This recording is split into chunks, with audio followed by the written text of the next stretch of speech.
r/askreddit. What is something most people need to hear, but no one has the guts to tell people? The video you're showing me isn't funny. I would never say it, but God, I hate fake laughing for 4 minutes. I tell my sister I didn't want to hang out with you to look at a bunch of random crap on your phone. Like we have a group text with me and her and our mutual friends where we send random crap to each other all the time. And I like perusing that at my leisure, but I hate being sat down and told to look at this for 20 effing minutes. I'll be like, you get 2 minutes. Otherwise, I actually want to enjoy your company. It takes the sting off of being incredibly blunt when you tell them you legitimately want to spend time with them and not their phone. You have to be self-aware about when you do this crap too, though. I don't show people pics / videos, but I am super into hockey. And most of my friends vaguely pay attention because they know I love it, but they don't care that much. So I say, oh, right, something cool happened at the game yesterday. Just listen to me for 2 minutes and then I'll shut up about it. They indulge me briefly. Ha! That's the same thing with me and Emma. I'm a huge Emma fan, and luckily I have awesome friends so they keep a general eye on it too. I could talk about it forever, but knowing they're not fully into it, I just tell them to hear me out for a minute about something crazy that happened. No. Some people are socially anxious and can be extremely compliant. Saying no won't hurt someone's feelings most of the time. I really hate telling people no. I have wound up in a lot of awful situations that could have been easily avoided if I did just that. Not everyone wants to be your friend. Nice does not mean loyalty. This goes double for co-workers. I take everything so personally, and it's been so bad I've had to leave positions out of perceived hatred by my co-workers. How do you disconnect and accept that some people dislike you and still see them all day, every day? Definitely depends on the work environment, but I'd say find yourself one buddy and take pride in your work and just kind of get lost in it for however many hours you work. But all you really need is one good work buddy who cares if everyone else stinks. I can see your butt crack when you sit down or stand up. You need to bathe regularly. And brush your teeth, please. Bad breath is so common. I don't care if your breath smells like onion or garlic, but can't stand that fermented morning breath thing some people nurse through the day. Fun fact, it's not always oral hygiene causing that. Some people have stank coming up from their gut, and some people have drainage at night that sits in their throat that coats the back of the mouth / throat with nastiness. Someone can get compliments from their dentist but still have bad breath. Some people aren't fit to be parents. My coworker never had kids. Another coworker asked why. He said, I would be a terrible father. Glad he figured that out. That they have disgusting breath. I was pregnant and had hyperemesis, morning sickness all day, every day, right up to the end, and my one work friend came to talk to me real close and had stale coffee breath. I apologized for asking, but my he was really bad that day, and would she please take a tikta, and offered her a box. She got so mad because she hadn't even had coffee that day. About a year and a half later, she was pregnant and would bitch about people's stinky breath. I reminded her of the time she flipped on me for offering her a mint, and she justified it by saying she hadn't been pregnant before, so she didn't know just how sensitive you could be to smells. No apology. I shouldn't have asked because she had no reference. When I was going through chemo and was ready to puke at any time, everyone's breath smelled like mothballs. I thought people stunk when I was pregnant too, but I didn't tell anyone beyond sometimes asking to be seated away from everyone. But with the mothball smell, I had to tell my family. For months, it was hard to ride in a car with anyone unless they weren't talking a lot. I would definitely want to know if I was making someone sick. Shut up and let people finish their sentences. Stop interrupting. There is only one occasion it's okay to interrupt someone. And that's when that someone is a conversation dominator who literally will not stop the flow of words from their mouth to let anyone else participate, especially when in a group setting. I have a friend who does this, and if we don't interrupt her, then it becomes a never-ending reel of just her voice all night, and she expects everyone to listen. Yeah, no thanks. I'ma cut you off right there and see how everyone else is doing. I once went to a friend's party in another state with my boyfriend and gave a ride to a pal that lived nearby who was going. She talked the entire time, 2-hour drive, both ways, and went into some pretty personal details about things her family members have been going through, surrogates, family problems, etc. My boyfriend was going to go crazy. The one time he and I had a conversation because she had to text someone back, she cut us off and joined in with a different topic. We were talking about adopting pets, and she started talking about adopting children. Once we dropped her off and said our goodbyes, We both just sat in silence for a few minutes just to remember what it felt like. It's okay to struggle with your mental health, but it's important that you get help for it in whatever way is best for you. It's not your fault, but it is your responsibility.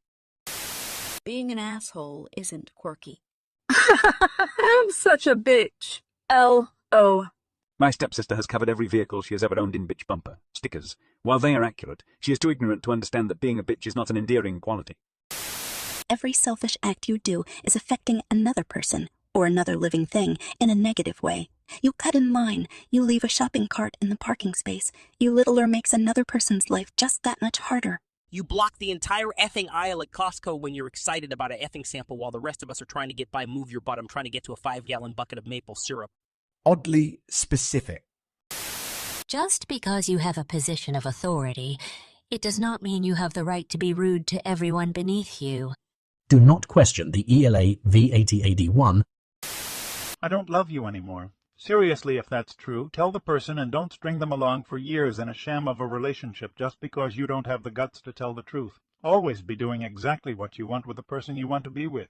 Sort of true. But what our culture often calls love is a terrible basis for a long-term relationship. There are moments you might hate your spouse. There are times you'll want to run. If it lasts and lasts after years of honest communication and attempts to fix stuff, that's one thing. If you think you're always going to feel a strong and clear physical and emotional attraction to someone, well, you're not. Love is a commitment to action, not a feeling. Yes, love is not an emotion. It is a commitment. There is no catch or solution to relationships. Everyone's situation is different, and people are all different, but people shouldn't bring love down to the same level as emotion. Just because you had a bad upbringing doesn't excuse you being a D to other people. Or even just because you had a bad day/week/month. Everyone deals with crap happening to them, so no one deserves to have to deal with a shitty attitude because you're having a tough time lately. When your significant other is cheating on you. Back when an ex-girlfriend of mine was cheating on me, a bunch of people knew, but only one guy actually told me, and I very much appreciated that. If we're standing in line at the post office and you absolutely must listen to a video on your phone, please put on headphones. No one else wants to listen to your polemical talk show or Jim Rohn's hot take on the Browns' offensive play calls. Seriously, how did anyone come to think it's okay to have your phone making noise in a public setting? I hear guys watching videos on the can at work. I had a guy playing some stupid K. Chem in the doctor's office waiting room. What the fuck? There is a guy where I work who is socially inept, and he will listen to videos full blast in the break room for his whole lunch break. Quite a few people do stuff like that. Part of the reason I don't stay in there that long. That, and people who keep trying to have a full conversation with you when you are clearly uninterested and have earbuds in both ears. If for some reason you always find yourself surrounded by drama/assholes/bitches, etc., it's pretty likely you're the problem. I can't stand people that have drama just follow them around everywhere and don't realize it's because they're just an entitled asshole. Do they really not realize that there's a common variable in all those situations, and it's them? They don't realize it because they're just an entitled asshole. Sometimes it's not so much entitlement as it is never having had a model for healthy relationships of any sort, and knowing that something around them is wrong but not having the tools to figure out why. The problem is still them, but not because they're terrible. They're just terrible at choosing people. To shut the F up during a movie. And put your damn phone away. I didn't spend almost $20 on a ticket to see you answering text messages, taking pictures, playing games, and overall ruining the experience. You really should not have kids. An extension of this. Your kids are horrible. My sister-in-law has a 2.5-year-old that can't effing express his need for food because she won't talk to him and just throws crap at him when he screams. She says he knows a handful of words, but I have not a single time heard him say even Mom. The last interaction I had with him was me taking a dog toy away from him, hard plastic teething type toy, because he couldn't stop throwing it around the house. A child that age should at least say the words, yes, no, Mom, Dad, and please, right? Fuck, I can't stand her. If you want to be good at something, you can't just like it. You have to want to put effort into it. If you aren't, don't waste your time. You can get good at something just by doing it over and over for a year or two without much thinking. But when you want to get really good is when you need to start thinking. Too often people want to get real good at something from ground zero and they can't weather through the mundane things that you just naturally overcome with a year's worth of experience. Your MLME is just a thinly disguised pyramid scheme, and it will never make you rich, and you're an idiot for falling for it. You are in no way a small business owner. Not for most people, but the people who need to hear it really need to hear it. The issue is that the people who join MELMs are the kind of people who don't want to hear that slat. I don't care that you broke your elbow. I have a feeling there is context I'm missing. It's a Vine reference. All right, I'm about to say it. I don't care that you broke your elbow. Saying that's just the way I am is a pathetic way of avoiding growing out of poor behaviors and habits. Mold yourself, stretch yourself, make yourself better. Who you are is not who you are doomed to be. Oh, ye got lettuce in your teeth? Stop giving unsolicited advice and making the conversation about you when someone talks about a problem they're having. Learn to listen. Luckily for me, you solicited this advice. Sometimes I worry that this is something I do. I listen to people and then try to relate to it. Like, yeah, that's happened to me too. It totally sucks when it happens. I feel weird just listening and don't know if I'm doing it right. When you ask someone, why don't you talk more? They are probably thinking, why don't you talk less? Gee, I rather enjoy silence, actually. Actually, by Sithis, I should silence you for these inane questions. I remain silent. I know who you are, Hail Sithis. You are the cause of and the solution to most all of your problems. Wait, I'm alcohol. You are what you eat. Coping mechanisms and unhealthy habits may have helped you deal with a shitty childhood, but you're not a child anymore. It's time to get help and work on yourself. Thank you. I'm doing that. Sober October.